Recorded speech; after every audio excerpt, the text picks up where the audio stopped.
तुम्हें कितनी बार बताया है, मेरे तैयार होने से पहले मेरा नाश्ता तैयार हो जाना चाहिए।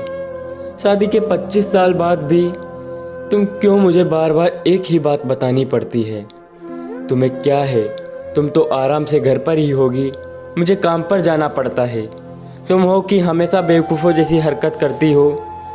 अगर तुम यह जानबूझकर करती हो तो याद रखना, मुझसे बुरा कोई नहीं होगा। आज भी राजेश का पारा चढ़ा हुआ था। इन कटु शब्दों में अपना गुस्सा उतारे हुए गीला तौलिया कुर्सी पर फेंकते हुए राजेश गुस्से से नेहा की तरफ देखने लगा। नेहा के लिए राजेश का यह बेवजह का गुस्सा कोई नई बात नहीं थी। वह महीने में 3-4 बार ऐसा ही नेहा पर बरस पड़ता था।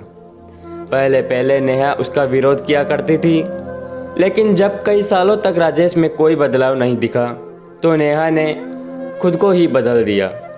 अब राजेश के कुछ भी कहने से नेहा को कोई फर्क नहीं पड़ता। राजेश की हर बात को वो चुपचाप सिर नीचे झुकाए सुन लेती थी। शादी के पहले 5 साल तक नेहा ने पूरी कोशिश की थी कि राजेश को बदला जाए, लेकिन फालतू का गुस्सा करना और बाद में नेहा को भला बुरा कहना यह मानो जैसे उसकी आदत बन गई। कोई भी वाद विवाद होता तो राजेश सीधा नेहा को बोल देता, अगर मैं तुम्हें अच्छा नहीं लगता तो क्यों नहीं चली जाती अपने मायके, क्यों रहती हो मेरे साथ। इतना सब कुछ होने के बावजूद नेहा राजेश के साथ रहती थी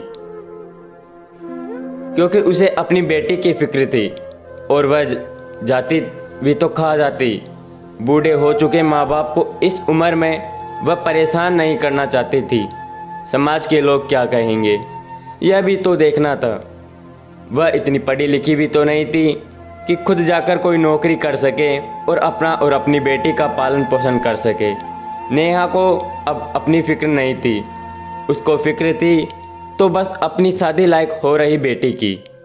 नेहा नहीं चाहती थी कि पति पत्नी के झगड़े की वजह से राधिका डिस्टर्ब हो। राधिका की पढ़ाई पूरी हो चुकी थी, उसके लिए अब शादी के रिश्ते आने लगे थे।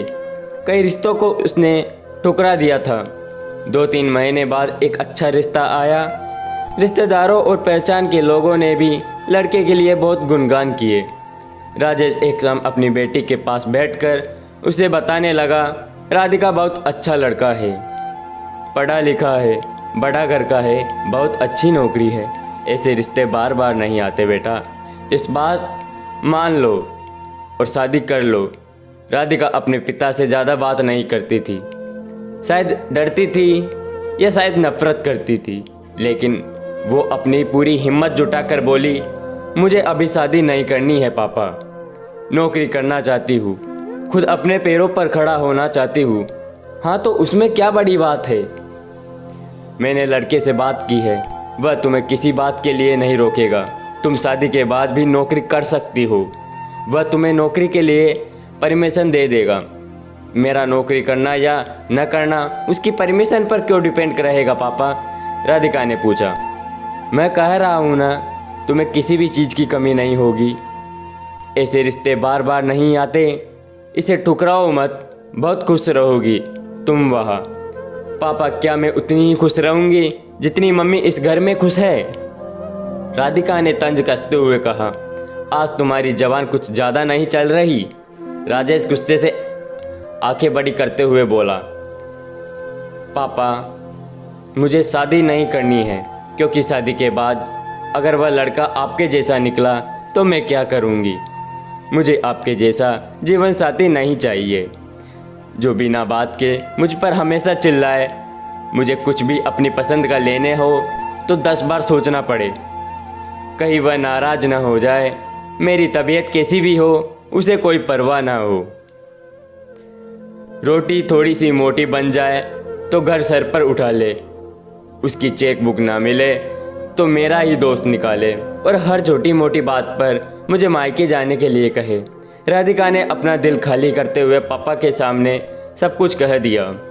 राजेश का गुस्सा 7वें आसमान पर था, लेकिन उसे मुंह से एक भी शब्द नहीं निकल रहा था।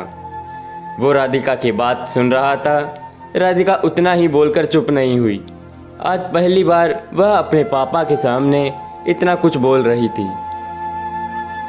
पापा, आपने माँ के साथ हमेशा गलत व्यवहार किया है। आप अपने वो ऑफिस का गुस्सा भी बिना सोचे समझे माँ पर उतार देते हैं। कभी इस बात की परवाह भी की नहीं करते कि उन्हें कैसा लगता होगा। आपकी बातें सुन सुनकर माँ ने अपना स्वाभिमान खो दिया। राजेश आज पहली बार अपने किए कर्तव्यों पर महसूस कर पा रहा था। वो इतना ही बोल पाया, जो तुम्हारा मन है वो करो, मैं तो इतना बुरा ना हूँ। राधिका ने राजेश का हाथ पकड़कर और बोल रही, पापा मुझे सिर्फ एक सवाल का जवाब दे दो। क्या आप चाहेंगे कि मेरा पति आपके जैसा हो? अगर आपका जवाब हाँ है तो कर दीजिए मेरा रिश्ता आज ही, और ना है तो मुझे आत्मनिर्भर बनने दीजिए।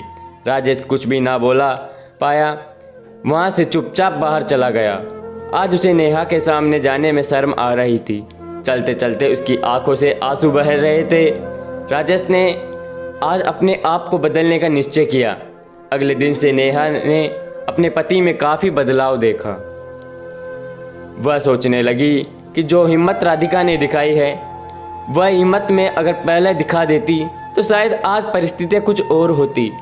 अब राधिका पढ़ लिख कर अच्छी नौकरी करने लगी थी और 3 साल बाद उसके लिए एक अच्छा रिश्ता आया। और उसकी विदाई पर राजेश बोला, बेटा तू हमेशा खुश रहेगी क्योंकि तेरा पति तेरे बाप जैसा नहीं है।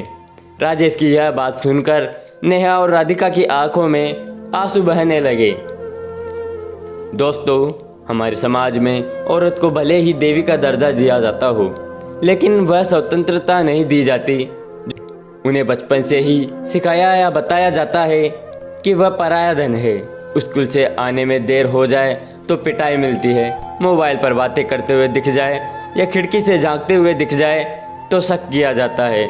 माँ बाप का घर तुम्हारा नहीं है, पति का घर ही तुम्हारा घर है। जीवन भर ये बातें बता बता कर उन्हें ससुराल भेज दिया जाता है और एक दिन किसी छोटे मोटे झगड़े से ससुराल वालों से उन्हें सुनना पड़ता है कि इस घर को छोड़ दो और अपने मायके चली जाओ।